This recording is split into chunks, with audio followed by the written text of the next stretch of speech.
Hello, Ken Barron with the National Association of Black and White Men Together. Today's topic is oil and food. So, what's happening in the Middle East can seem far away, at least until you stop for gas.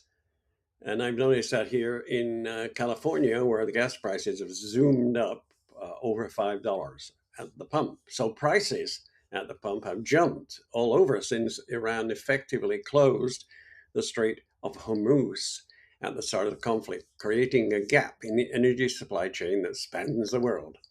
It's a reminder that war has profound effect on all those who are connected to it, and we are all connected to it somehow.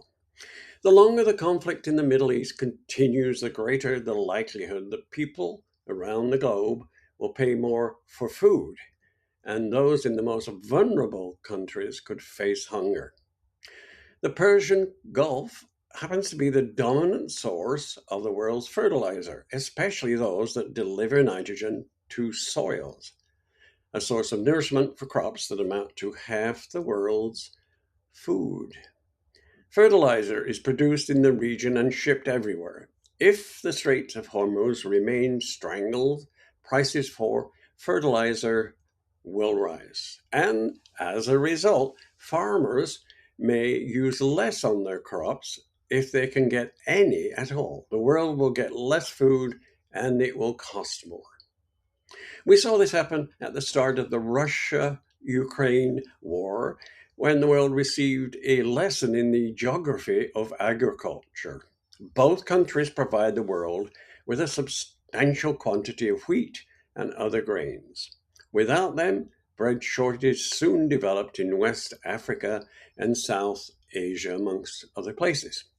The Middle East won't affect the harvesting of grain, but the effects of fertilizer shortage or more expensive fertilizer may be even more intense. The volumes are greater this time around, potentially than in the Russia Ukraine conflict. Iran, Saudi Arabia, Qatar, and the United Arab Emirates, and Bahrain supply more than a third of the world's urea, an important nitrogen fertilizer, and nearly a quarter of another one that's ammonia. And they all use the Straits of Hormuz to export their products. And farmers in the northern hemisphere who will soon need fertilizer to boost the spring crops. Where might they get China's the most obvious alternatives? But last year, the Chinese government imposed restrictions on the export of fertilizer, in part to shield the farmers from just the sort of geopolitical chaos this war brought on.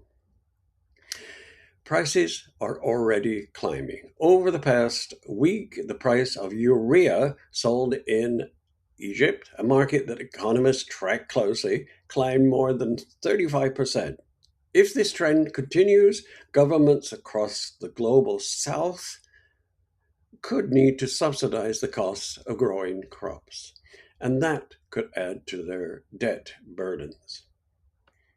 The long term solution is not to be dependent on fertilizer that has to be trafficked through the Straits of Hormuz. We have to become hooked on these imports if we're not careful. These hooks are everywhere. Once you start looking for them, war is hell on all of us. Thank you for listening. Ken Barron at the National Association of Black and White Men Together. We're on nabwmt.org, and you can contact us at nabwmt at nabwmt.org.